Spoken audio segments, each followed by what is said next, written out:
Hello, I am Pamela Winslow Kashani. And I am Tim Kashani. And together, along with our Apples and Oranges team, we like to welcome you to Sing Tank. And this Sing Tank is different than any other Sing Tank we've ever done. Apples and Oranges, in partnership with the National Alliance for Musical Theater, are going to bring you 4 teams who will pitch their wonderful original musicals to friendly sharks from the theater industry and the investment world. It's all done with a sense of fun and support, but this time we are adding 2 special prizes for the teams. More about that later. Each of the 4 teams are not only NAMT Festival participants, but they are alums of Theatre Accelerator, Apples and Oranges 2-week virtual program, which coaches creative teams using Silicon Valley principles to help them become not just thriving creatives, but thriving creative entrepreneurs so that they can take the starving out of artists. And now I'd like to introduce 2 friends that have been partners on this particular Theatre Accelerator. That is Sierra Iverson and Kyle Wright. We, in designing this, wanted to find a way to unify the work that we've been doing across multiple programs to create a Theatre Accelerator that felt very NAMT and Kyle related. So Sierra, why don't you take the floor first, please? Thank you, Tim. My name is Sierra. I'm the New York's director at the National Alliance for Musical Theater. We are a nonprofit service organization for the musical theater community with a mission to be a catalyst for nurturing musical theater development, production, innovation, and collaboration. We've been so grateful to you, Tim, and Apples and Oranges, who have shared your expertise with our musical theater community through both this program and through the course Digitizing the Fourth Wall, which Tim will mention. Our annual Festival of New Musicals is heading into its 32nd year, and every show you're seeing today has come through the festival. Tim generously offered to run a cohort of his Theatre Accelerator for our group, so we put out a call to our entire community, and these 4 shows answered the call. They've done great work over the last few weeks, and I'm excited to see the presentations. So thanks again, Tim, Apples and Oranges Arts, Broadway Tech Accelerator, Kyle Wright, and the Schubert Organization for helping us forge ahead in this virtual world. Enjoy the presentations. And next up, I'd like to bring up Kyle. Hi there, I'm Kyle Wright with the Schubert Organization, and Tim and I and Pamela work together on more projects than I thought was humanly possible, and it's very exciting. And it's been really inspiring for myself and for my colleagues at Schubert to see what's been happening over the last 2 months with our work with Apples and Oranges and NAMT, from the Digitizing the Fourth Wall Summit, which really was great. Both classes we engaged with had fantastic ideas and came out of those programs with kind of a new sense of excitement around programming and opportunities, and really took these opportunities to think about how they can forward their organizations and continue to provide value and engagement with their communities. And we're really completely excited about this program. And I'm excited about these teams who are all wonderful. It's great to work with them. And it's just so encouraging right now to see this great work being done and real energy being put out there and positive messages and story in a variety of formats and in the format that I love the most, which is musical theater. So on behalf of myself and Schubert, we're thrilled to be a part of this and lend our support. And frankly, I just find it very entertaining because these are great artists. So I'll leave it there. I don't want any spoiler alerts, but there we are. Thanks, Tim and Pamela. Thank you. And I couldn't agree more about the artists. And they are actually part of 13 shows that have presented to us as part of the class themselves. And one of the aspects that brought us all together was something that we don't necessarily need to remind ourselves what's happening, but we should at least call it out and know that a few months ago when we were talking about Theatre Accelerator, Broadway was thriving and everything hit, and this is what our streets look like. And rather than sitting around and waiting for a solution, the 3 of us got together and said, well, what can we do to help? And right away we jumped on and we put together just a simple webinar for a number of theaters around the globe to look at what are just some of these digital options. And from there, we then ran this course that both Sierra and Kyle were alluding to called Digitizing the Fourth Wall, where a number of our judges today went through that course. And we looked at, well, what if live does not happen in 2020? How do we stay as an art form? We definitely want live to come back, but we also wanted to create a viable ecosystem. And through this, we then did YouTube series, we did concerts, we did a number of different things, which led us to this class of Theater Accelerator, which is our class 9. And we've run Theater Accelerator in its traditional virtual version since class 1. Therefore, virtual didn't throw us when it came to Theater Accelerator. And the extension was to bring in an additional 4 shows from NAMT. If you want to see the other 9 shows, go watch the recording on YouTube. They did their Sing Tank last week, and now they get to relax and watch everybody else go. And virtual has been part of our DNA, as mentioned, for the last couple years. We're doing digital versions of films. We are creating immersive experiences in XR. We are also looking at the entire developmental process. And that's what's unique about the Theater Accelerator today, is one of these teams is going to win that virtual development process. And if you would like us to continue our work and help others, you can help us out by subscribing to our YouTube channel. And that's very simple. Just go down below and press that button, subscribe. It will help all these artists on this call today amplify their message, as well as the countless hundreds of other artists that have come through Theater Accelerator and our other programs. So please do subscribe, or please go to our website if you would like to donate, nycoc.org. All right, so let's get to what's going to happen today. We have the 4 shows that you saw in the little prequel video, and they are going to be presenting in 5-minute increments. After they are given their 5 minutes, then the judges will come on for 5 minutes of Q&A. After all 4 shows go, we will bring up the judges one more time for a last Q&A. Each judge will get $1 virtual dollar. They are allowed to invest that virtual dollar in any way they see fit. They can lay it all down on one show. They can divide it up. They just have to be able to do the math where they can divide by 4. We will tabulate all of that result, and that will give the winner to this one that's going to get the virtual reading. The math's a lot easier than if we had 13 teams on today. That would be a little more challenging. But also, we're adding another fun feature today that we've never done before. We are going to have an Audience Choice Award. So those of you who are participating and watching, please make your vote through the chat, and we'll let you know when the voting is open, and the winner will receive bragging rights and maybe something else. We'll see.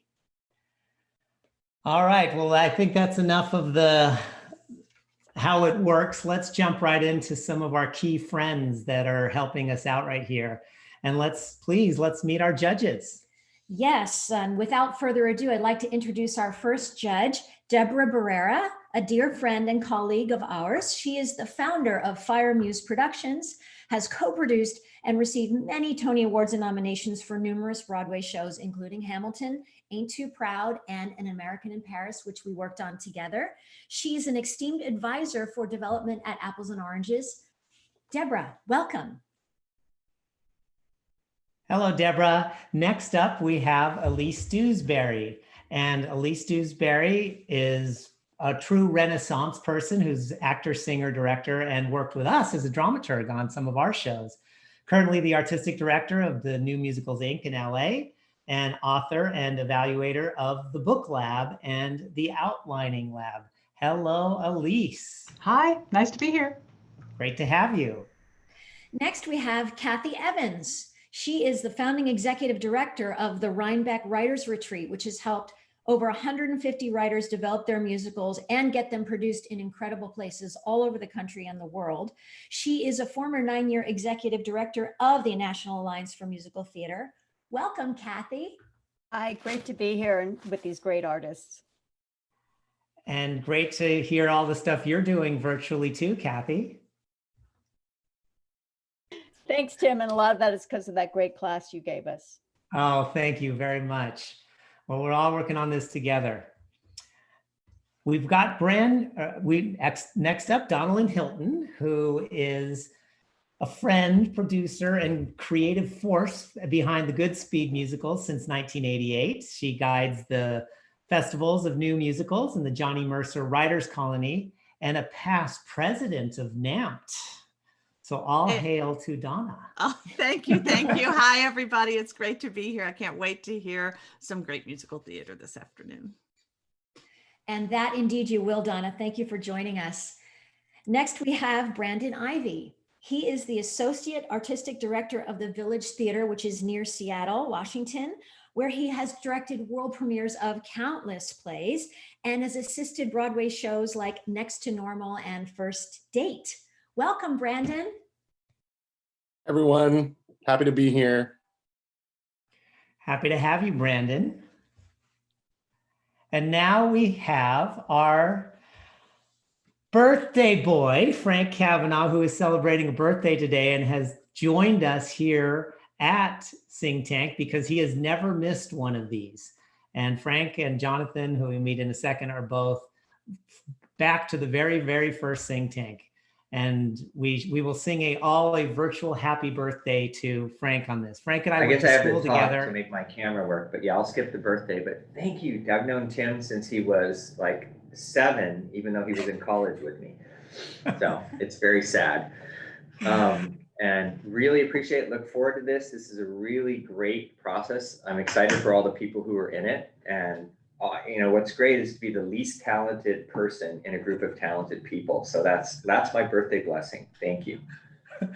Well, thank you, Frank. And Frank comes to us as one of our investors who self-proclaimed does not write musicals, but invests in them. And next up, we have another friend and colleague that has been with us for almost all the Sing Tanks, maybe all of them, Jonathan. All of them, I'm not yes. sure. Wow, you got a 100% streak going here, Jonathan. Jonathan Ledden began his career as a stage manager, and he did a complete 180 to become Chief Operating Officer of Citadel Global Equities for over a decade. And so his right brain and his left brain are very, very healthy. And he now serves as president of the board for the Orlando Ballet, and he happens to be our Florida neighbor as well. Welcome, Jonathan Ledden. Thank you. Good to see you. And Frank, I'm going to contest you on the least talented. So we'll have a sing off here at the. Both of these people are selling themselves short. I will say that for sure. Maybe we could just have you sing happy birthday to Frank and we can just. No, I'm good. Okay. Sounds good. All right, Brian Moreland, you are up. Brian, a Broadway producer and a mentor with us on Broadway Tech Accelerator, as well as the New York City-based creative producer whose credits include The Lifespan of a Fact, Seawall, A Life, and the upcoming American Buffalo with Sam Rockwell in Blue, directed by Felicia Rashad. And Brian also was a judge for the preceding 9 shows. Yes. Welcome. I cannot wait to see these musicals. Good luck to all of you. Thank you, Brian. It's always great to have you with us. You're a driving force. You've got such positive energy. I love it. Oh, thank you so much. Next up, we have Meredith Reed. She is the director of marketing and events at Music Theater Works in Chicago. And she is the former marketing manager at Theatre Aspen and President's Club membership manager at Durham Performing Arts Center. She is also a vocalist and knows about music management as well. A very esteemed colleague. Please welcome Meredith Reed. Hi, thank you for having me. Thank you for attending. And thank you for digitizing with us. Absolutely, anytime. And last, and certainly not least, James Rocco, our actor, director, producer extraordinaire, associate producer at the Fifth Avenue in Seattle and producing artistic director at the Ordway in St. Paul in past incarnations, and has directed over 200 productions globally, including The Wizard of Oz at Madison Square Garden, which I saw, by the way, and had a close friend in, which we will talk about later, and also co-founder of 30 Saints Productions. James, welcome. Hello, excited to be here for everyone and anxious to see the shows. Thank you, James. We are too, and that's a perfect segue. We've met all of our judges now, and now it's time for the real fun stuff. We get to meet our teams and see their presentations. So without further ado, we're going to bring up our first team. We have Harris Duran, Jason Schaefer, and Arthur Bacon with Bleeding Love. Hey, I'm Harris Duran, the lyricist. I'm Arthur LaFrance Bacon, the composer. I'm Jason Schaefer, the book writer. And this is Bleeding Love.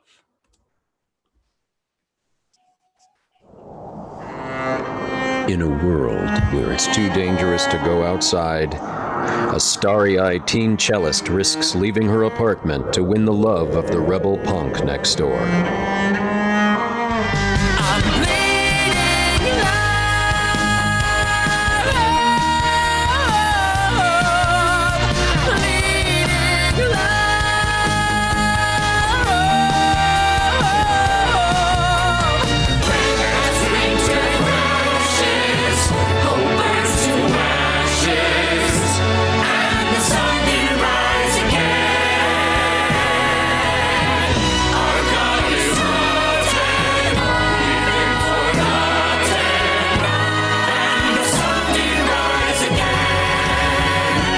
Bleeding Love was suggested by Oscar Wilde's short story, The Nightingale and the Rose, and our show has been developed at many places over time. Outlaws, hooligans, and wild drug fiends, that's what's stalking those avenues. Outlaws, hooligans, and wild drug fiends, they'll rape you, then they'll kill you, then they'll take your shoes. We had our world premiere at the Fredericia Theatre in Denmark, which is where all the beautiful footage you're watching is from. We got amazing reviews, and our show has grown in relevance over time, with it dealing with climate change, gun violence, and hope resisting against the darkness. And oddly enough, it's about a world where it's too dangerous to go outside, so everyone is cloistered in their apartments. And because of the style of the show, it organically lent itself to becoming a radio play, and so we used our demos for the songs and had the actors record the dialogue in their homes and launched it over the last month as a fully produced audio musical through the Broadway Podcast Network. Since releasing last month, we've gotten great press, the reviews have been stellar, and we are one of the top performing arts podcasts in the country. We realize the show is cross-genre storytelling, so it's able to succeed in multiple forms, like Little Shop and Beetlejuice. They both found multi-form success because of their darkly comic style. They both had live-action movies, stage musicals, as well as graphic novels, comic books, and yes, they both even had animated TV shows. Our team has a film, TV, and recording industry background, and Bleeding Love itself was originally conceived as a musical film. So while we don't know what the future holds, we do know there is a need for content.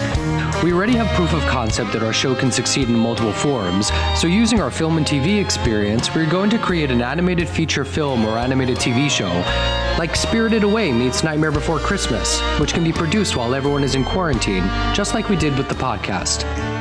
Building our audience will strengthen the show, and because it's a 6-person cast, production size is flexible, and has had extensive development, we're in a unique position to hit the ground running when the theater and film communities start up again on regional, nonprofit, and first-class productions, and eventually a live-action film. We've always thought Tim Burton, Michel Gondry, or Julie Taymor would be ideal directors because their filmmaking uses animation and romantic surrealism. We believe they would be great artistic partners on an animated film as well.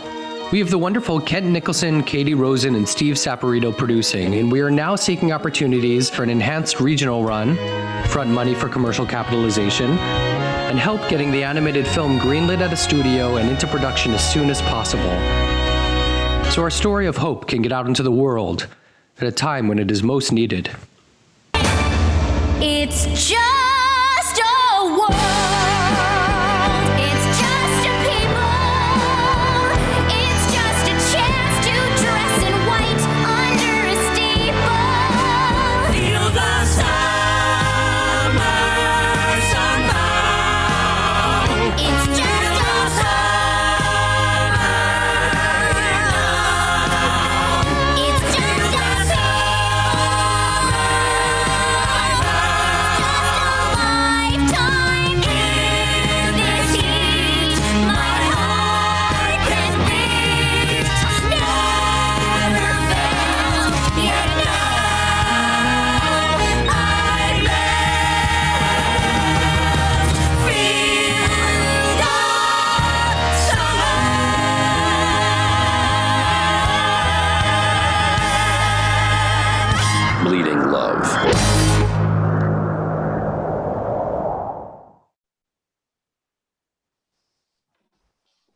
Congratulations, and thank you for going first. Now Thank you. Let's have all of our judges come on screen, please. All right. Who has questions for Bleeding Love?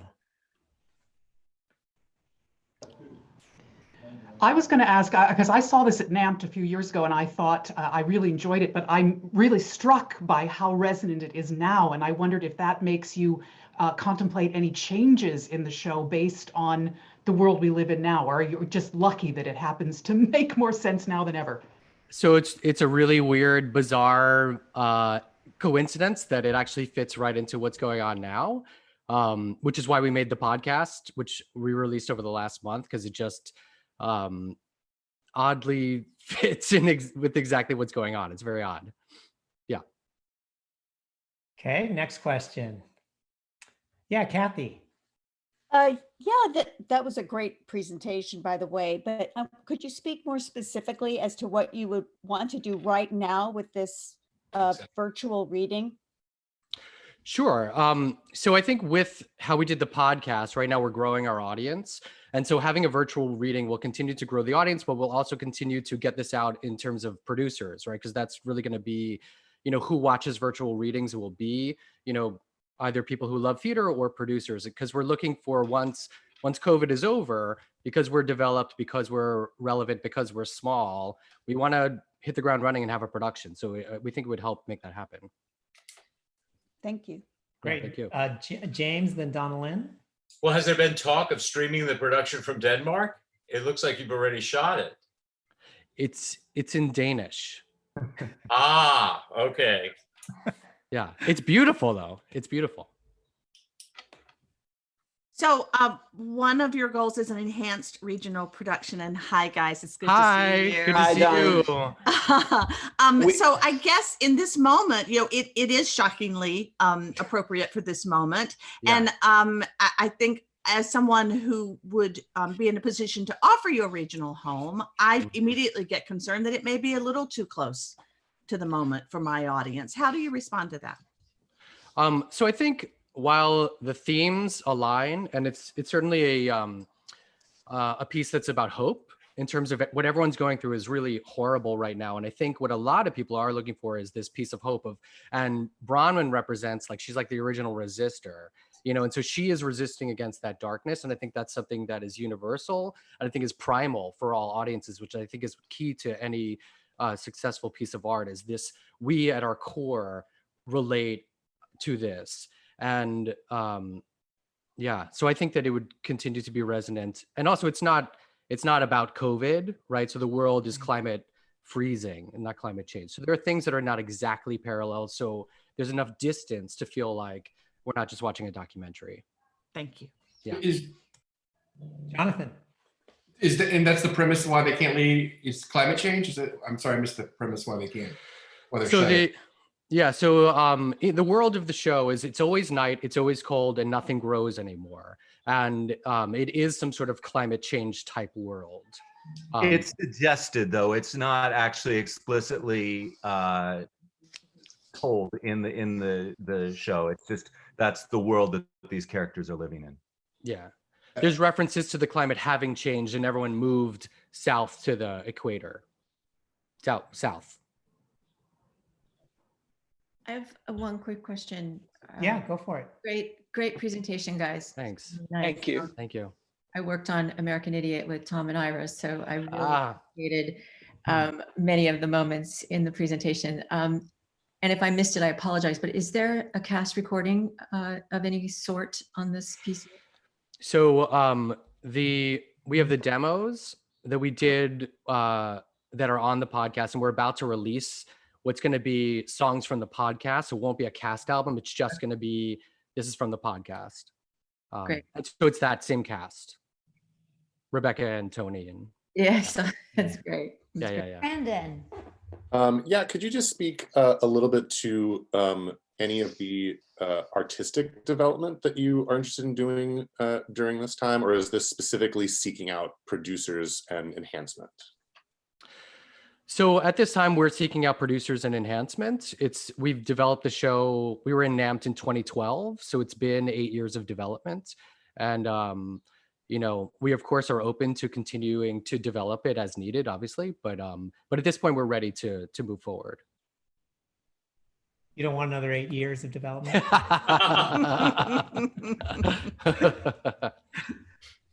All right, Pamela, that takes us to our 5-minute mark. Fantastic. Well, thank you, all the judges. We'll see you back shortly. And thank you, Bleeding Love, for your great presentation. Thank you. We have our next presentation up. Let us meet Kevin Merritt and Kevin So and Great Wall. Thank you, Pamela. My name is Kevin Merritt. I am the book writer of Great Wall, a musical with music and lyrics by Kevin So and story consulting by David Henry Huang. And Great Wall was based on a concept album, or is based on a concept album written by Kevin So. So I'm going to let him tell you about that.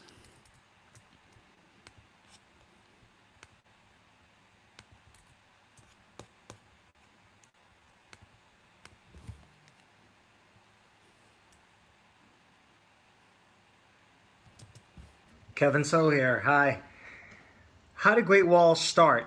Great Wall began way back in 2000 when I started recording this double CD, which was Leaving the Lights On, A Day in the Life of Victor Wu.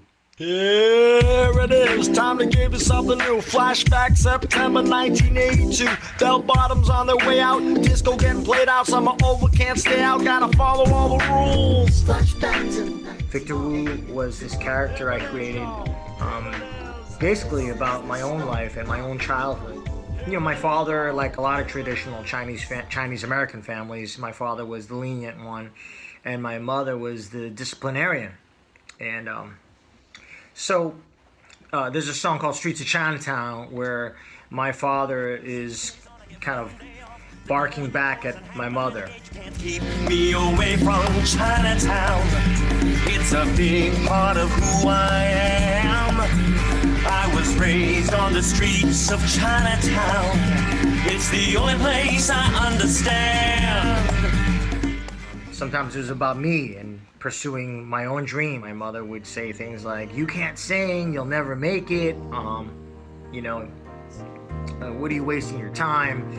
Maybe there's something different. Maybe it's meant to be. Yeah, maybe. The theme of the album was more about, to know where you're going, you must remember where you come from. Very much inspired by The Who's Quadrophenia and Springsteen's Born to Run. I was also listening to a lot of hip hop, Tupac Shakur. I've been thinking a lot about musicals in general and taking my songwriting to a different kind of spectrum. And voila, the musical was born. I'll let Kevin take it from there. Thank you, Kevin. Great Wall was part of the NAMT Festival and has had a number of other development readings and productions. But recently, Kevin and I have gotten really excited about exploring a new format for our show. And we would like to turn Great Wall into an episodic podcast series. We imagine it to be a little bit like Fresh Off the Boat meets Crazy Ex-Girlfriend meets This American Life, sort of. Why episodic? Well, Kevin's music really lends itself nicely to short vignettes, and having the opportunity to use each episode to tell an encapsulated theme story around one or two songs really, really excites us. It allows us to dig deeper into stories and characters that the stage musical just doesn't have time to do. And the characters are great. There's a workaholic father, Stanley, a starry-eyed son, Kevin, a fantasy alter ego, Victor, controlling mother, Grace. And if you have a family, you can relate to this one. And there's some characters like old friend and love interest Michelle, the best friend Henry, arrogant, ignorant record execs, and more. The story is framed through the eyes of a young musician absorbed in the MTV-driven pop culture of the 80s and 90s. And yet, as an Asian American, he's attempting to shadow stereotypes both in the music industry, but also in his own family. The themes are relevant and universal: the sacrificing pursuit of the American dream, honoring family versus self, the influence of media on childhood, our disparate definitions of success, and how we're defined by our race, culture, and family. Why a podcast? A podcast is doable now. And with proper investment, we can have episodes to release by the end of the year and start growing our community. The podcast can eventually become a cast album to further promote the IP. And eventually, we hope the audience we can build with the podcast will help us shop the show further as a television series, a film possibly, or even a stage show. And of course, a podcast is much cheaper to produce than a TV series. So it's a great way to mitigate the initial risk while developing the content in that way. We're asking for a financial partner who can raise the capital to record this well. We are not concerned about the production. I have owned my own production company in New York City for over 10 years and directed and produced podcasts and other recordings. Kevin So has been a professional musician his entire life and is very comfortable in the recording studio. We know all the right people to get involved. We just need to pay them. Kevin and I have always believed Great Wall had opportunities beyond the stage. We are very excited about exploring a new format to tell our musical story. Thanks. And thank you very much, Kevin. Let's get our judges back, please.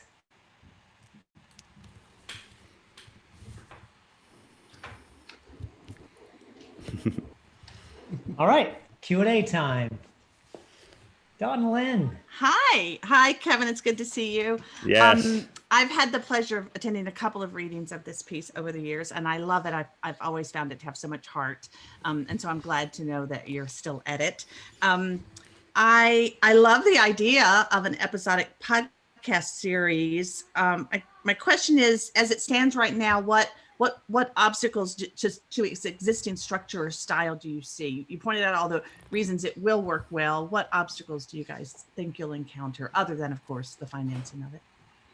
Well, I think the challenge in building an episodic series is to make each episode its own story. So it has to have its own arc, but also delivering the arc sort of a season. So if we conceived it as like a 10-season arc, we want to think about both the arc of the season and the stories. And when we were writing the musical, we were thinking of sort of the arc of the show, a 2-act show, a 1-act show, depending on what it would be. So I think the challenge for us is going to be to go back and really make sure that each of these individual stories, so let's say we took the musical as it stands now and we pull just scenes and make them their own story. Well, they really have to work as a episode, not just as like a scene in a play. So I think it's doable, and I'm kind of excited for that because I think it will allow us to explore options with those scenes that we couldn't with the musical because we don't have time or we can't get down a side tangent. But in terms of the challenge, I think it's an exciting challenge, but that's the challenge, to make sure that each episode in itself as a self-encapsulated unit is engaging.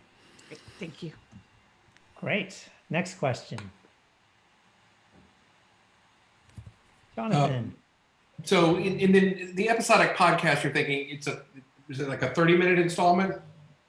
Did you say, or a 20-minute? Or? Yeah, I would say between 20 and 30 minutes. So what I was imagining is it's 1 to 2 songs. Kevin's songs are very thematic. So there's like a lot of songs that we had in our original productions that all reflect back on his childhood when he was 12 and this character that he created.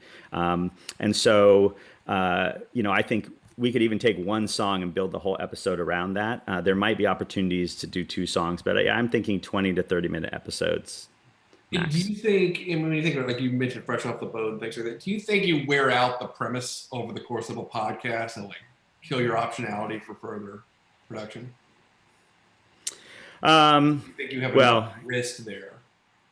Yeah, I think there's enough there for sure. I guess you could sort of say that about any TV series, and it's amazing how long they can go. But I think there's so much to explore here, both because we're jumping time, we're jumping current day, also back to the 80s and 90s, and there's so much of that nostalgic stuff to play with, and even juxtaposing the record business of the 80s and 90s and the MTV generation, which I grew up on, which sort of had this media in our face all the time, to where we are now, which is a much different world. And there's, frankly, some of these stereotypes have been shattered, and some of, we have seen success in places that just weren't possible in the 80s. So I think that time period will just give us a ton to play with. and a lot of stories. It's also actually, you can't see it from the presentation, but it's a multiracial story. So there's characters related to Kevin's life that are of other that aren't Asian American, but also he can really relate to in terms of immigrant stories and minority stories. So there's just a lot, I think, to mine with that. So I'm not concerned about material. Plus, Kevin's catalog of songs, even if he didn't write anything new today, I mean, we could go on for a long, long time. Okay, good. Yeah, James. So if you were to move on to the next step, what would you be presenting to us? Would you be presenting some of what you plan to do in the podcast and the episodes? Yeah, I think my dream, if we were to get that, would be to take, I don't know how much time we get in this development, but to take 2 or 3 episodes and really sort of related to what Donna asked, take them and build them into these episodes to make sure that they work in that way, in the very encapsulated way. So that would be, and then obviously if it does, so in our development workshop, that's what we do. And then I say we'd want to go straight into recording the podcast from there. So it would give us a chance to just try out the format. I think the story is there, but, you know, it's and the songs I know are there. It's just trying out that format, and so that would be a great opportunity for us. All right, that's it, Pamela. Thank you all. Thank you. Great questions, and thank you very much, Kevin. We're going to move on to our next project. We have Jesse Gage, who is going to tell us all about Simon and Jorge Pay Their Student Loans. Hey, thank you, Pamela and Tim. I'm Jesse, and this is my show.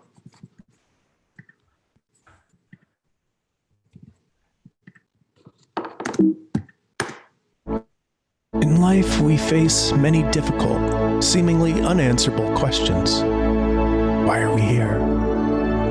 How does Wi-Fi work? And why has no one ever written a stoner bromance rock musical about the impending student loan crisis and ever-widening income inequality gap? We'll ask no more, for I give you Simon and Jorge Pay Their Student Loans. A new musical adventure written by me, Jesse Gage, about 2 BFFs and what happens when the American dream becomes the American nightmare. Hello! Have you two given any thought to your plans for after high school? Yeah, I'm gonna be a super famous DJ, you know.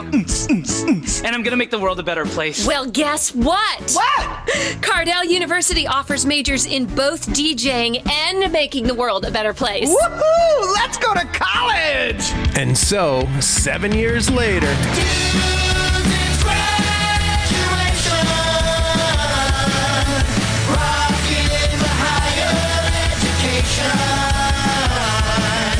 but the celebration doesn't last long, for Simon and Jorge soon find themselves working as baristas with their wages garnished for failing to pay their student loans. Our dynamic duo soon turns despondent, which is when Jorge's mother Rosalita steps in to offer some motherly advice. Your life is a sandwich, stuck between 2 slices of bread.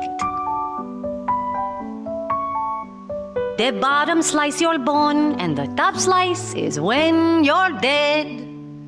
Why be soggy and sad on the gas station shelf when you can wake up feeling glad that you made yourself, so that you include the kind of food to be the dude that you would wish? Life is a sandwich.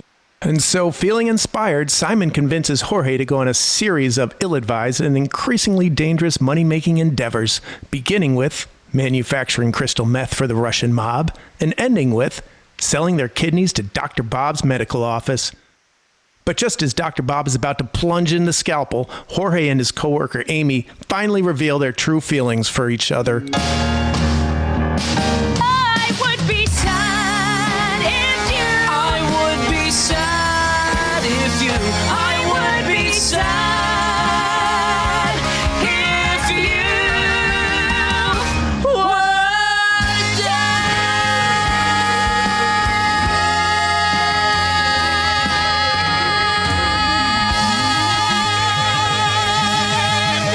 Simon is left alone on the operating table and the bromance in tatters. But when Jorge discovers Simon's in a coma and that his kidney has been misappropriated by a secret underground society of super rich people, he's finally had enough. I cannot go on with the way things are. this time they've gone way too far. I'm gonna make things right the way they should have been. It is time for the losers to win. After which they recover Simon's kidney, pay off their student loans, and finally bring some much needed justice to this world. Let's let the world know the world is so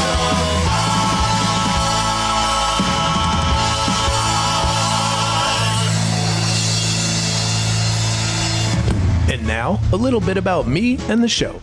In my previous life, I was a practicing attorney specializing in professional liability defense litigation. A singer-songwriter with credits including Google, Fox, Invicta Watches, and a bevy of Brazilian soap operas. And I'm also a dad. About the show, it received its first performance at this past year's NAMT New Musicals Festival, where it was a resounding success. It was performed with a cast of 10 and a band of 3, but could easily be expanded to accommodate a cast of 20 and a band of 6. What are we looking for? A production company interested in creating an animated or live-action version of the show, or to sell the property to content providers such as Netflix, Amazon, and Hulu. And lastly, investors to enhance an eventual theatrical run at a regional or off-Broadway theater. And finally, and most importantly, who is this piece for?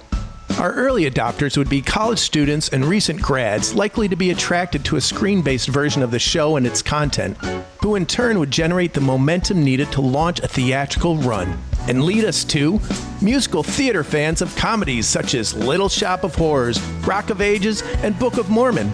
But in our case, with an even broader appeal, as student loans are arguably a more universal issue than Mormons and man-eating plants.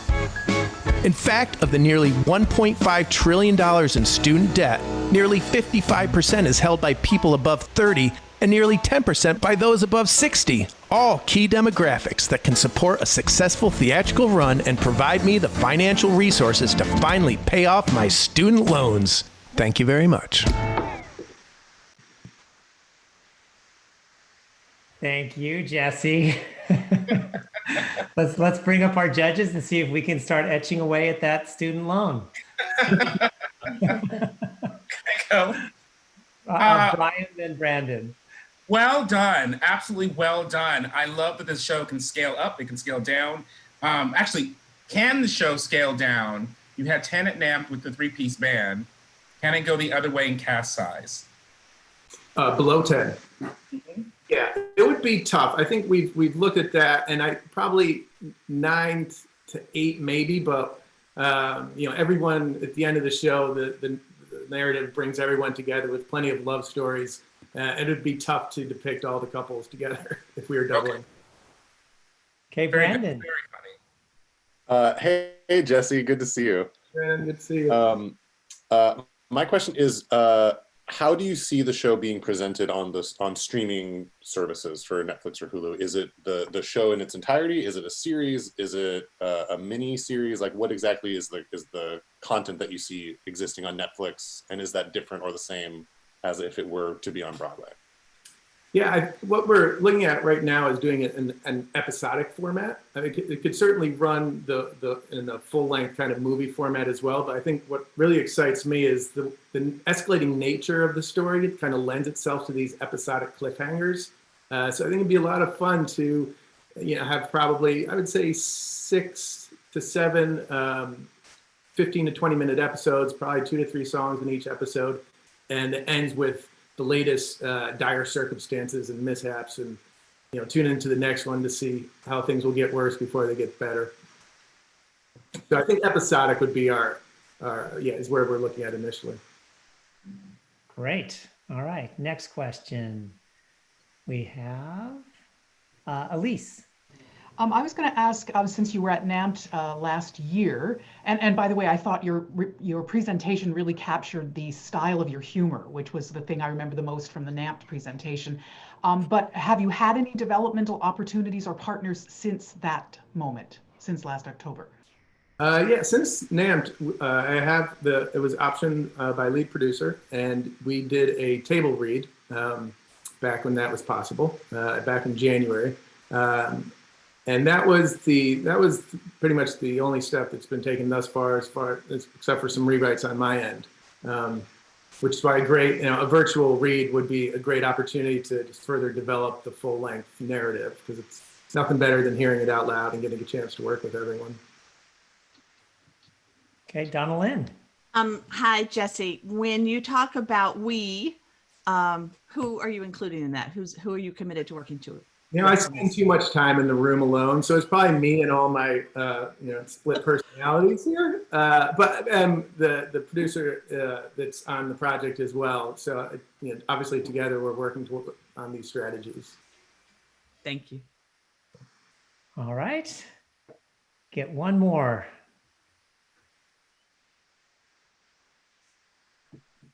Looks like okay, we are finished then. Well, thank you, judges, and thank you, Jesse. And now we're moving on to our last presentation of the day. We have David Darrow joining us with The Passage. Hi, everybody. I'm David, and this is The Passage.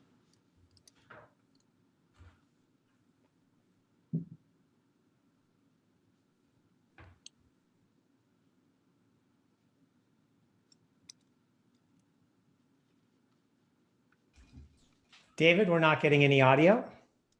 Oh.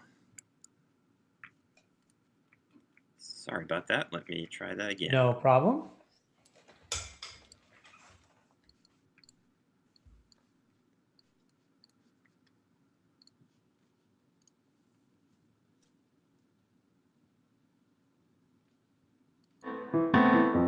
The Passage is about a young boy named Albert.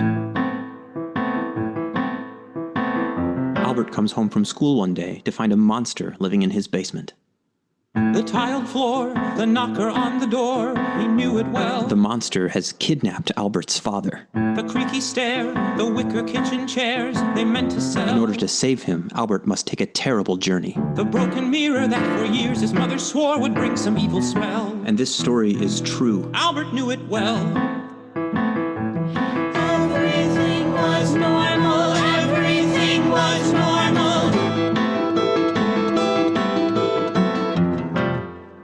I wrote The Passage as a love letter to my parents, but I'll get back to that later.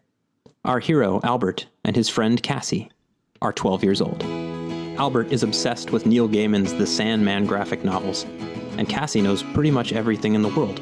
They're curious and intrepid, sort of like these guys. In fact, I heard an audience member describe The Passage once as if Wes Anderson had directed a musical of The Goonies. I thought it was pretty accurate. And a good thing, considering all this 80s nostalgia going on.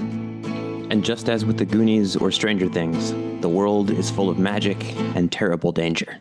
You've read enough to know there's magic in the attic. You're old enough to see there are creatures in the sink. You've been around the block.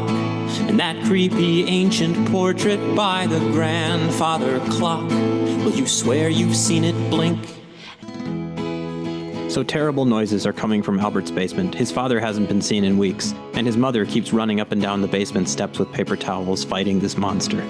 Albert has a vision that a great warrior is coming to save his father. And so, armed with a Rubik's Cube and a mixed breed sporting dog named Lewis, Albert and Cassie, in the dark of night, journey into the basement to do the impossible: bring Albert's father back.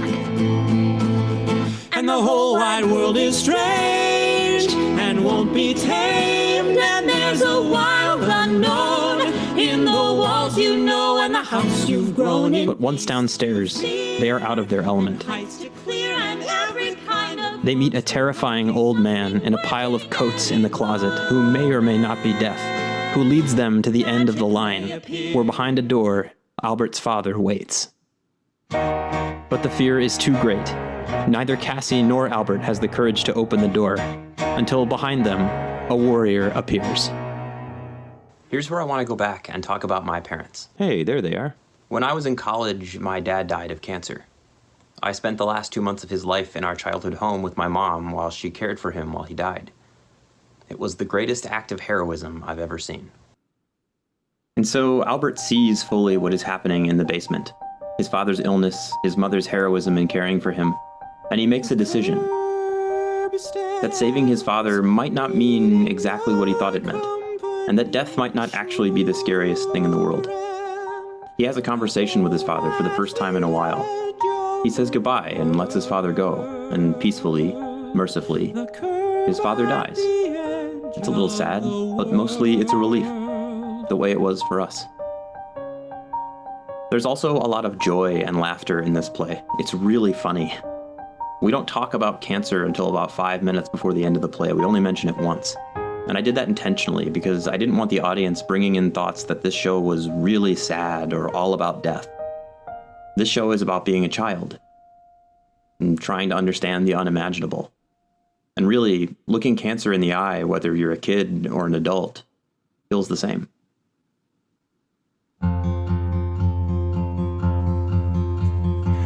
So why do we need the passage right now? Well, I think we need stories about the heroism of caregivers, about what it means to really love another person.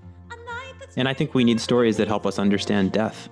I think we have a weird relationship with death in this country. We don't like to talk about it. And I can't think of a better time in American history for a story about a totally normal, completely joyful family going through the unimaginable. I think our target audience includes anyone who was born or grew up in the 80s on great adventure stories like The Goonies.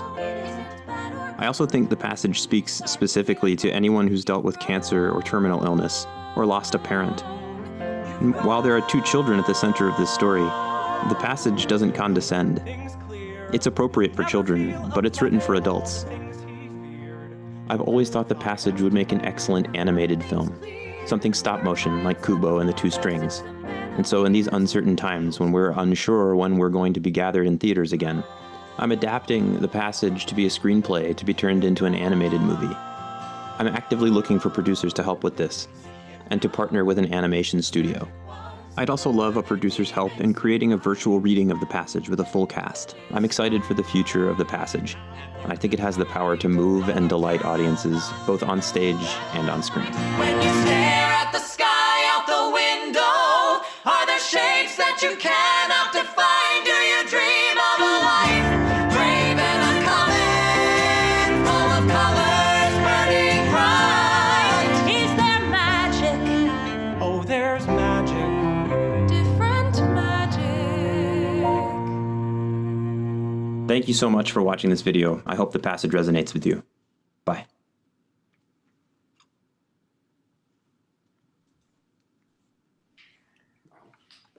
Very nicely done. Thank you, David. Everybody. And hi, judges, you're back. Let's open it up for some questions, please. Deborah, you're up. Thank you, David. That was amazing. You got me again.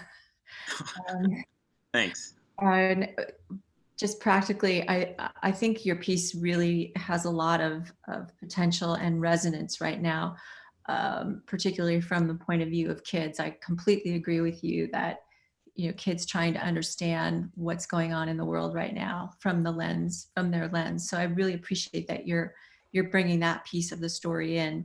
My question is, do you have any part? I know your presentation is on your own. You've done the work on your own. Do you have any collaborators that you're wanting to work with or looking to work with, particularly on that animation track?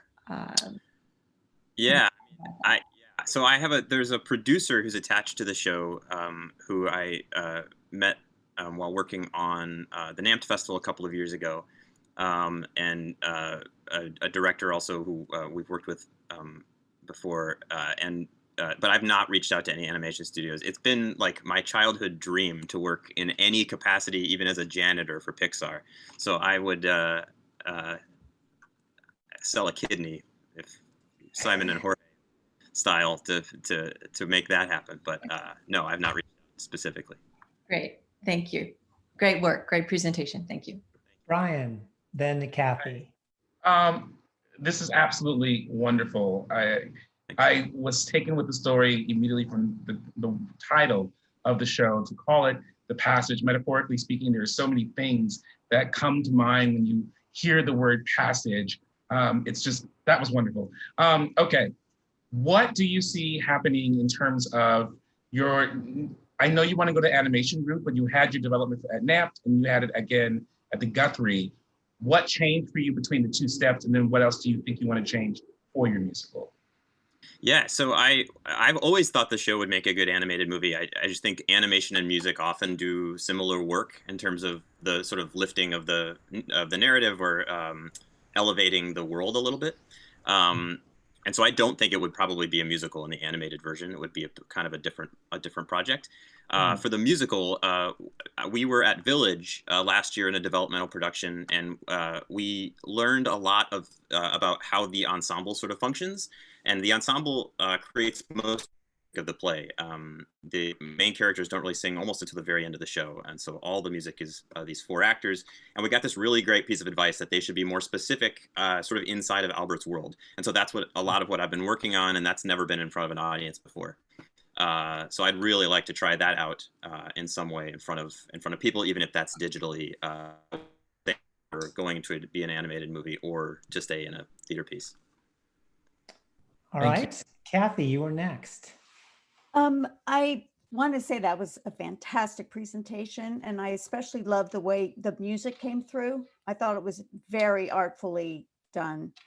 I'm going to follow up on what you said earlier. You said you don't think the animated version would have music? Well, I just think it would function differently. I would be wary that it would sort of be a hat on a hat. I think that music is such a powerful emotional tool. And I think that animation also is a really powerful emotional tool. We can do things with animation that obviously we can't do in real life. And so I'd be wary about it being too saccharine. I think it's a story that could easily let go that way. And I'm so wary of that. Well, one other follow-up then is, what exactly would you do if you got this virtual reading?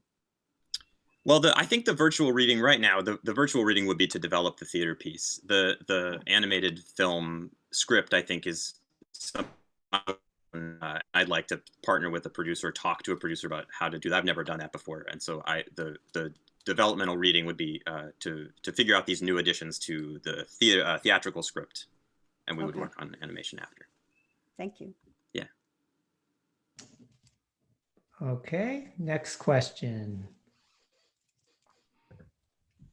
I don't specifically have a question. I would say it also got to me, and I am heartless, as my colleagues will tell you. So I thought it was a great story, and I do relate to it as having an ill parent, as well as just the broad base appeal of it. But I would rethink. I do think you should rethink that animated musical route, because I do think you could do it without it being saccharine. Sure. And I do think your extendability into child therapies, patient therapies, terminal illness therapies, into the healthcare industry, in terms of characters and richness of characters and the brand, is something that you could also see coming off the back of this. So I just the reach is great and all those things. So well done. Thank you. Yeah. Thank you, Jonathan. I for your insight there. I tend to echo that as well. And thank you, judges. Okay, that's the last time I'm going to comment on anything today. It's not my place, but thank you, judges, and thank you, David. We're going to now turn it over to Nellie Beavers of our Apples and Oranges team. She's going to tell us a little bit about our Audience Choice Award.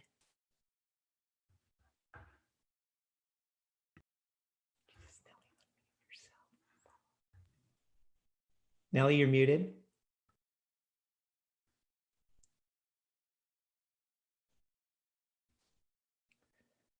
While Nellie's working that, I can chime in and say that we are going to do through the chat. We are going to just let me know when you're on, Nellie. If we can. I think I'm on. I can't tell on my end. I'm Perfect. not. You're back. Okay, I had my headphones in. I think it was canceling them out. So we've had a very active chat. We have about 50 people watching on YouTube right now, and they've been asking questions. And I'm going to actually relay one question for once we're done with this. But I want to talk about the chat and getting your audience choice votes in the chat. In just a few seconds, I'm going to open up the chat. You're going to get a little thing that says voting is open. We'll keep it open for a couple of minutes, and then we'll close it, and you'll get another thing that says voting is closed. I'd ask that only one vote per account, because I'm going to be tallying it myself. And go ahead in just a few seconds and open it up. There was one question that I'll leave to you all that was from David, and he asked, how do podcasts help the development of, because a couple of teams had podcasts in their thoughts, and how does that monetize, or does it monetize? I thought that was an interesting question that other people might want to know the answer to. With that, I'm going to get this chat started and get those votes going. Great. And a number of you that are watching this on Broadway World, if you want to vote, you'll have to go through and take a look at the Apples and Oranges YouTube site if you want to cast your vote. So we've got some time going for that now. And while we have the Audience Choice Award going back on, then we want to now bring back up our judges, who have now another 5 minutes to ask any questions of all the teams. So let's get all of our teams, all of our judges back up on screen, please. And I'd like to just remind everybody of the 4 wonderful shows that we have seen: Bleeding Love, Great Wall, Simon and Jorge Pay Their Student Loans, and The Passage. So we're going to open it up for any final questions or comments before you tally your dollar. Frank, and then Deborah. Thank you. Sure. So first and foremost, I guess the only analog I can give you is I feel like I've been watching high school football for 9 series, and then somehow I got invited to an NFL game. So just outstanding, everybody's presentations and what's gone on. We've seen a lot of really interesting stories and things, but I think presentation-wise, what we just saw was, at least for me, transcendent from where we've been before in some of these types of things. Question for Great Wall. Can you summarize again kind of how you would approach it? So if you did this, you would take a reading, and kind of what are you looking for? And then the same question for Juan, for the it's the episodic stuff I'm trying to get to. Sure, I can answer for Great Wall. We would use the reading to develop the scripts for the episodes. I'd love to see if we could get 3 of them. I don't know how much time we get with this reading, but if we could develop 3 of the encapsulated episodes to really rework. We have a lot of content already because we have a full stage show. So I think we'd want to break that out into these episodes and really design it as an episode structure. So that's what I would use the readings for, so that we could come out of that with really clear podcast scripts for the first, at least first 3 episodes, and be able to just go immediately into production. Like, as I said in the presentation, Great. our I'm goal. going to stop you, Kevin, because we don't have a lot of time. Oh, okay. So we're going to go to our next question. And that was, It was Deborah. It was Deborah. Sorry, Deborah, then Jonathan. Well, Frank asked a question that kind of, I'm going to, as quickly as possible, each team, 1 sentence, and Great Wall just did it. One thing that you want out of the process, if you are chosen, if your project is chosen. And great job, by the way, from everybody. Just 1 sentence from each team. Excellent. Let's go in reverse order. How's that, Sure. Pamela? So let's ask David of The Passage. Sure. I want to refocus and specify the identity of my ensemble and how they interact with Albert's world. Excellent. And Jesse with Simon and Jorge. Yeah, for purposes of the virtual reading, I'm assuming, it would be to develop the full-length narrative and hear it out loud, working with actors and producers. Wonderful. And Kevin, we've already heard from, yes. And so we're going to move on to Bleeding Love. It would be to get it out into the world and gain theater admirers and producers. Got Wonderful. it. Jonathan, you had a question for us. So on this, Simon and Jorge, how much do you balance the story about their own irresponsibility? To be blunt. Because my concern is whenever I hear income disparity, let's make fun of evil rich people, I'm saying, okay, we just alienated half the audience from a commercial standpoint, and also people with a lot of student debt don't tend to buy a lot of tickets. So in terms of the nichiness, how much do you sort of make the story more universal? You get your Yeah, well, that's part of their character's arc. I mean, the setup to this story is clearly that they're still in high school when they're approached by, and the college that's involved is the largest chain of for-profit colleges in the United States. So it's immediately set up as kind of, an institution that's already a bit suspect. And then the arc of these characters is part of that, is partially growing up and realizing what it means to make your way in the world and leave behind some of your childish ways.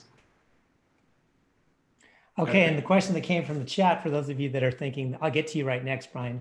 The questions that I saw that okay boomer come up from Frank. Thank you for that. I was born in 1965, so I'm Gen X. So.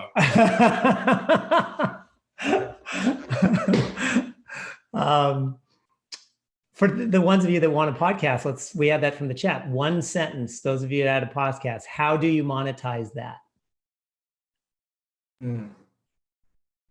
Well, I can answer that. Podcasts right now are really being used as development platforms. You can look at Serial, you can look at Home. A lot of them are going into other places. So I think, yes, if you get a big enough audience, you can get ad revenue, but the real way is to monetize the IP further. And so that's our goal. Got it. Great answer. Anybody else? Okay, so we had Brian, then we go Donalyn, then Brandon. Okay, so Brian, you're up. Hi. Well done, everyone. My question is for Great Wall. Back to you, Kevin, again. You mentioned earlier that people with the stories, they might expand in the episodes to cover some other ethnicities. And will those ethnicities start to venture into their stories as well? Or are they only friends of the main family? Well, it's great. It's sort of like the Frasier Cheers question. I mean, maybe they could venture into their own world, but I think one example is one of the record execs in our story really is sort of the minority in this very otherwise very white team of record execs, and he befriends Victor, and there's some sort of interaction there that really is interesting to be explored of kind of working as a minority in sort of a business that, especially back in the 80s and 90s, was a very white male dominated business. And so whether or not that becomes its own tangent that lasts for a couple episodes, I think that's the beauty of episodic storytelling, is we don't have to know right now, and we could start to see, oh, this is really picking up steam. This character is really interesting. Let's follow this through line. So that's, if that answers your question. Okay, Donalyn. Yes, my question is for Kevin as well. Kevin, do you have any experience creating episodic content? Yes, I do. Well, yeah, I've directed some episodic content, a cartoon series for CW. In developing, I've written a bunch. I have to say I haven't sold anything to Netflix yet, but I have written 2 or 3 episodic series and a couple of treatments. I love the format, as you can tell. All right, Brandon. Hi, first of all, again, everyone, the presentations were all fantastic for 4 very different shows, so kudos to everyone. My question is for the Bleeding Love team. I have never seen the show in reading or production format, but my impression of the show until this presentation here today was it was quite dark and serious, and so I was a little surprised by the hope and the fun that seems to be in the piece.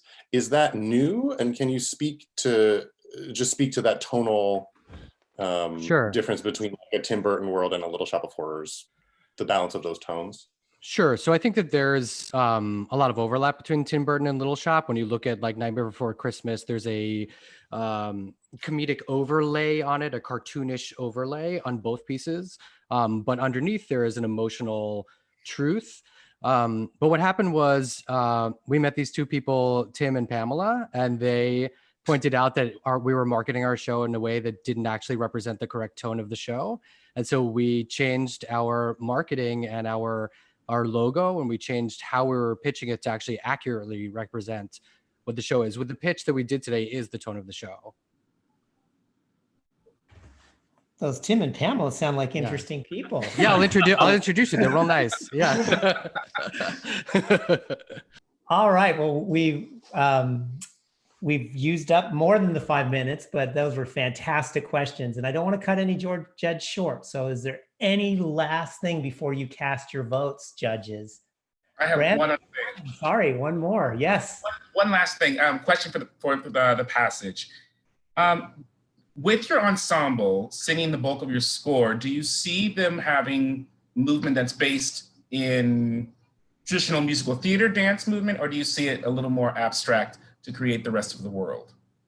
I would say it's action based, if that makes any sense. I think that most of the stuff is happening kind of in real time, and so like there's a number where he goes up to the attic to find this Rubik's Cube that ends up being really central to the story. And while he's going, he's sort of interacting with his house, and they, as they're singing, really create the sort of universe around him. They sort of play parts of the house. They'll play like the portrait that blinks on the wall or something like that. So I don't think it's musical theater dance, but it's not super abstract either. I think it lives somewhere in the middle. If that is an answer. Thank you. And on that note, judges, you now have your time to do the hard work that you do, which is to figure out how you're going to divide up that virtual dollar, which takes us into our calculation time. Nellie, you've got a 30-second warning to close off the voting on your side as well. And while the judges calculate, we want to let you know that the applications are open as of today for our next class of Theater Accelerator, which will run in September 14th through the 25th.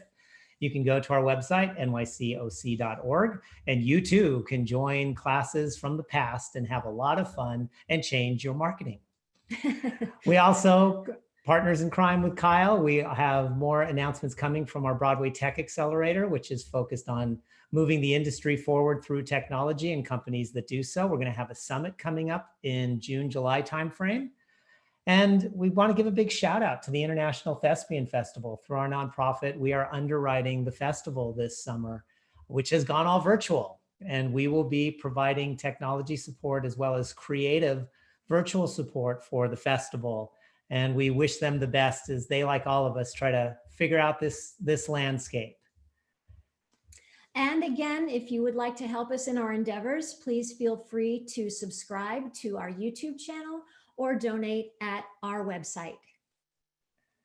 And now, on that note, we are going to come back, and the wonderful accounting firm of Ali B. Rice will be calculating in the back end for us as we see how all of this works out.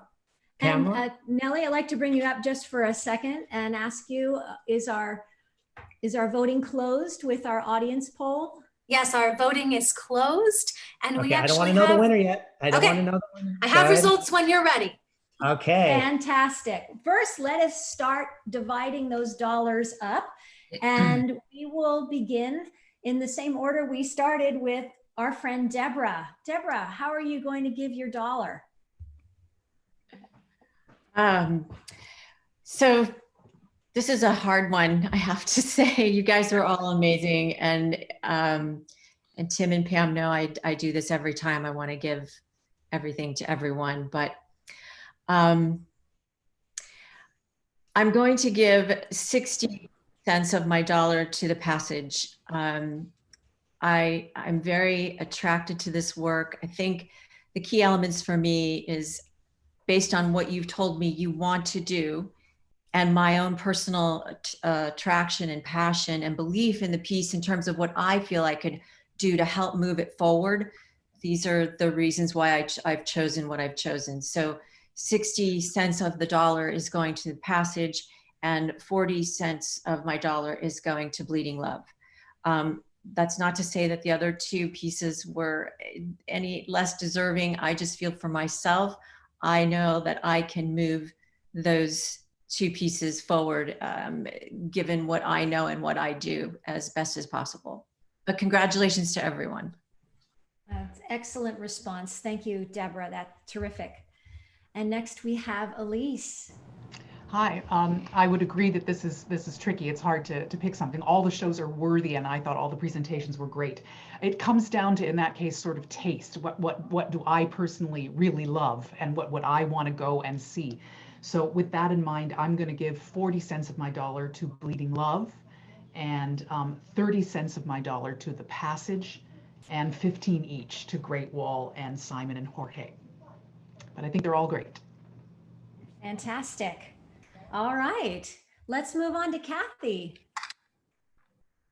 Yes, everyone was so strong. And so this is not an artistic statement at all. I really looked at the need. Who really can benefit from this virtual reading the most, and who made the best case for that? And so I thought Simon and Jorge made the best case for it, and they also need it because they haven't yet been able to do a full reading. So they got 40 cents. I gave the passage, I just love the passage. And but because the animated seemed to be more important than the musical, I gave that 30 cents. And then I gave Great Wall and Bleeding Love 15 cents each, only because Bleeding Love looks like it's ready to go. Like it's just so strong. And Great Wall, I wasn't convinced that a podcast is the right next move. So that's my decision. Thank you, Kathy. I love the thought process going on. It's fantastic. Yes, appreciate your feedback and appreciate you being here. And next we have Donna Lynn Hilton. Yeah, thank you for having me. This has been so much fun to kind of take my Goodspeed development hat off this afternoon and look at it through my own kind of personal lens about what excited me the most was kind of the process that I have found myself in. All the projects are fabulous, but the process that was exposed this afternoon that I was most excited about was Great Wall. I love the idea of turning that show as I know it in the presentations I've been to and in the way that Kevin presented it this afternoon into something episodic. I think that's a really cool idea. And if I were doing this with my own money, I would give my entire dollar to Great Wall. So that's what I'm doing. Love the other shows, but I'm doing something bold. I love it. I love bold. Following your gut, and Okay. usually isn't that how theater is? It's what we feel mostly. So that's great choice there. And thank you, Donna. We're going to move on to Brandon Ivy. I was thrilled with all four of the presentations. I'm very excited about the difference in tone and style that all of them have. Fortunately or unfortunately, I have a deep connection to one of the shows. I work at Village Theater, and we did the passage in both our Festival of the Musicals and in our beta series developmental production.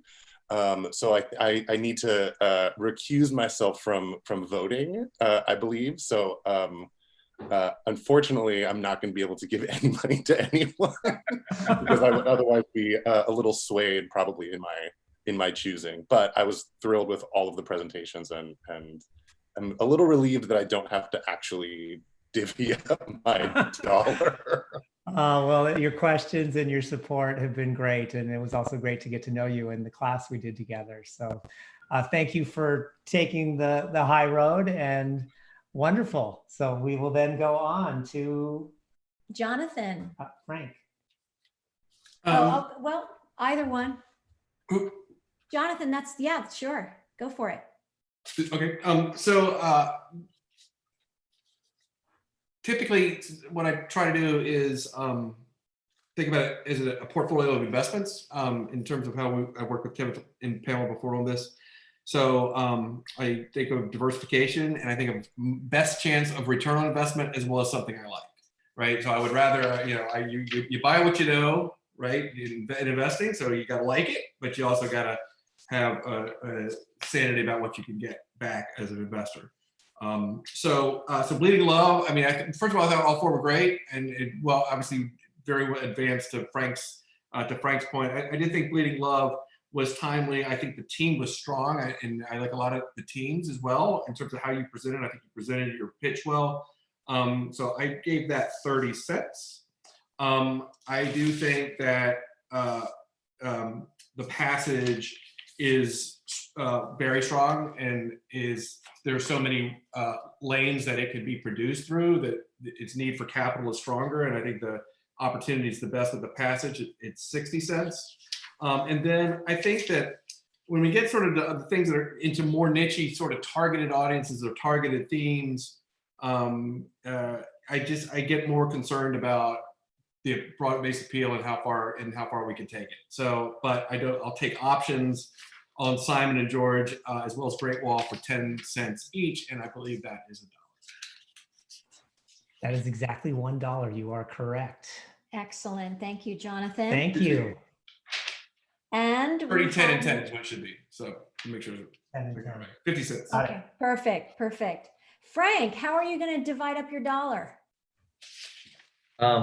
Well, I always like to have Jonathan go because then I can look at my strategic view of how I should isolate my investment going through. But at the end of this point, I am going to take a Pamela moment, and I'm $1 on the passage. And I'd actually throw my real money behind it. I connected to that story. I loved it a lot. Maybe getting old is impacting me, but just tremendous. Loved all the pitches. All were great. Interested in hearing the music from Great Wall. Thought you guys did phenomenal stuff, but I'm all in on the passage. Wonderful. Thank you, Frank. And next we have up Brian. Hi. Okay, so I started with 10 cents to Great Wall because I like the story of it. I think it needs a little more time to marinate and really expand and flesh out those stories. So 10 there. 10 to Simon and Jorge. I laughed and laughed and laughed on this. So 10 there as well.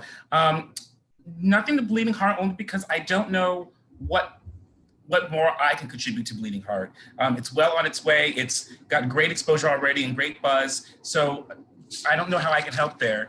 The rest of it, I gave 80 to The Passage. I just immediately connected to the story. I love the music. I see it. It's clear. The next step is crucial. And that's the type of show that I like to produce.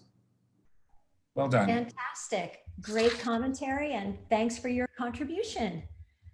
And next we have Meredith. Hi, everyone. Again, I want to state that everything was just phenomenal.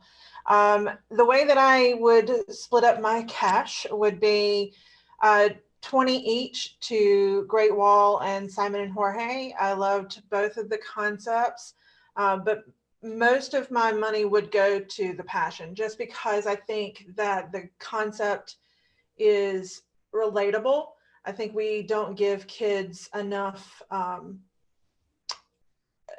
thought and how they process things. We try to hide things from them, and being able to see it through their eyes is something that needs to be seen. Well said, and thank you so much for that.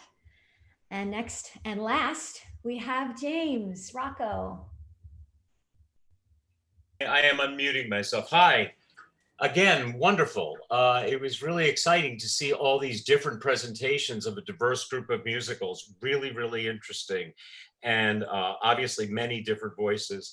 I loved the vulnerability of The Passage presentation, and I would put 50 cents of my dollar behind the Passage. And then I felt Bleeding Love is so pertinent in many ways, and it's so ready to go. I'm not so sure it needs a developmental reading. Nonetheless, I would invest money in this show. So I thought I would put 25 cents to Bleeding Love. Simon and Jorge, you know, you made me laugh for the first time in a couple of weeks. So I was really happy about that. I would put 15 cents behind that. And finally, I felt The Great Wall, I was really interested in it. And I loved the music that I heard, and I loved the way you spoke. I just wasn't sure what was going to happen next. And so I put 10 cents behind The Great Wall. Wonderful. Great feedback from all of our judges, and thank you for putting in the time and the thought moment to do your math. And Tim, you can now tell us the tallies. Do you have them? I do have the tallies live here. And for those of you that have been following along, the dollar winner is The Passage. You have achieved the most investment. You are guaranteed the virtual read with Apples and Oranges and Kyle Wright and Sierra and I all working together with you to do your show. Congratulations. Congratulations, Passage. Thank you. I can't wait. And now for Nellie. Nellie, how are our calculations looking on your side of the fence? Well, it follows suit. The audience also overwhelmingly chose The Passage, although all of the teams got votes. And so it was, if I made the audience have $1 also, it went 15 cents to Simon and Jorge, 20 cents to The Great Wall, 25 cents to Bleeding Love, and 40 cents to The Passage. Wonderful. Well, Donna Lynn has texted me some information, and this is, everybody got my text number, and I'm going to turn the floor over to Donna Lynn right now. Thank you. Well, I enjoy taking my Goodspeed hat off, but now I'm going to put it back on because all of these projects and all of these writers are just phenomenal. And I'm lucky to be in the position to offer support to so many writers. So I would love to offer each of these teams the opportunity to join us at the 2021 Johnny Mercer Writers Colony here in East Haddam. We can talk about how and when and all of that later, but you're all on the short list and we'll be in touch, okay? Wow, Donalyn, that is incredible. That's a huge opportunity, and your Writers Colony is a very special place. So congratulations and surprise. You all win. You all win. Well, and that just happened. You all win anyway. But I just had that impulse this afternoon, so we didn't plan that. I just was so blown away by the work. Just so blown away by the work. So. That is fabulous, Donalyn. We can show the text thread to shoot about it. And I'm getting texts from some of the other judges who don't want to go. Oh, wait, maybe here's another one. There's a lot of chatter for you other shows, I must say. So we don't have anything to present right now online, but what Pamela and I have promised and will always do is to help these shows get to the next level, as with our entire team. And why don't we thank our team right now for putting all this together? We couldn't have done this without our whole team. And I want to give a shout out to Ali Rice, Ido Gall, Christopher Sepulveda, and Nellie Beavers. Thank you so much for making this happen today. Yay. Thank you. And for all of you watching, we're thrilled that you did. And we hope you've enjoyed learning about these great new shows. And truly, every single show is just like Frank said, we're in the NFL now. These shows are solid and ready and thrilling in their own right. And so bravo to all the teams and everyone, all of you out there, please stay in touch with us if you want to through our YouTube channel and our website. And until next time, everyone, please stay safe and healthy. We want to bring everybody back up and we'll wave goodbye. So thank you again. Bye, everyone. Bye, all.